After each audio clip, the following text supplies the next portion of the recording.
This is experiment 1 for the physics class, and in this video I am going to prove that F equals to m times a, which is Newton's second law of motion, meaning that the net force of an object is equal to its mass times the acceleration of that object. So first, I have made a car with wheels, and I'm going to measure the force effects on this ramp.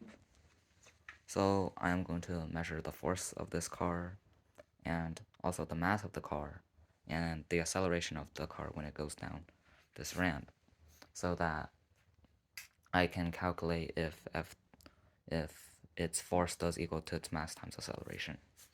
So I'm going to measure the force of the car down its ramp, and it has to be the same ramp we use for every other experiment so that it is accurate.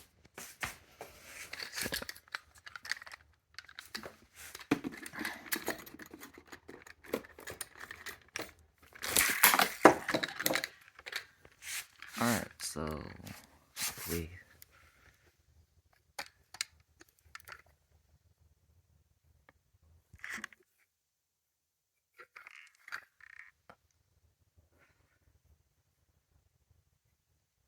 we can see that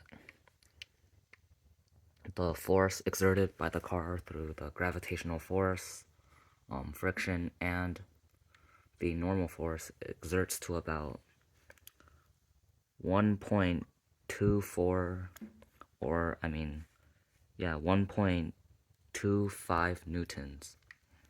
So now we know that the force of this car is 1.25 newtons down this ramp.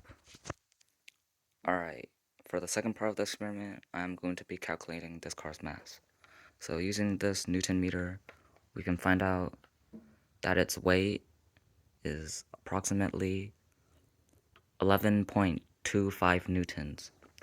And using the formula weight equals to gravitational force times mass, if we use a calculator,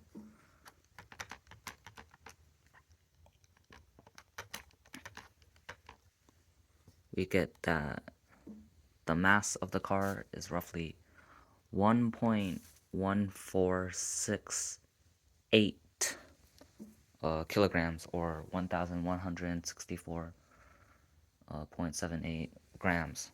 So we know the force of the car, and we also know the mass of the car.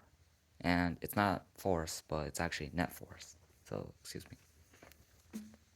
Alright, for the acceleration of the car, I pre-recorded a video where I would measure the speed of the car and the time of the car to calculate its acceleration using the formula d equals to 1/2 times a times t squared. Now in this video, the length of the ramp is 260, and I recorded the time over here so you can see the lapse time.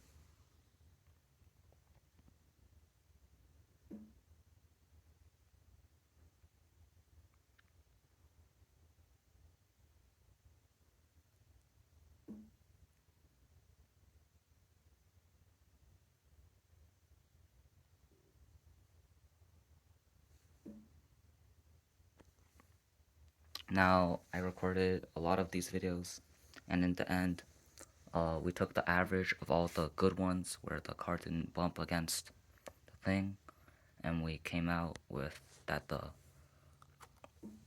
acceleration of the car was 1.0872 meters per second squared. Now, we use the formula d equals to 1/2 times a times t squared, and we found the time was roughly 3.3 seconds on average, and since the distance of the car was 2.6 meters, we could calculate the acceleration. Now, we know that the acceleration of the car is 1.087, and if we know that the mass of the car was 1.146 kilograms, kilograms, we can find the force of the total car, which is 1.245 newtons. Now, that does match up with our our own force calculation. So that means our calculations lined up pretty nice, though there were a few errors in the human error. And so we have proven that the net force of this object is equal to its mass times acceleration.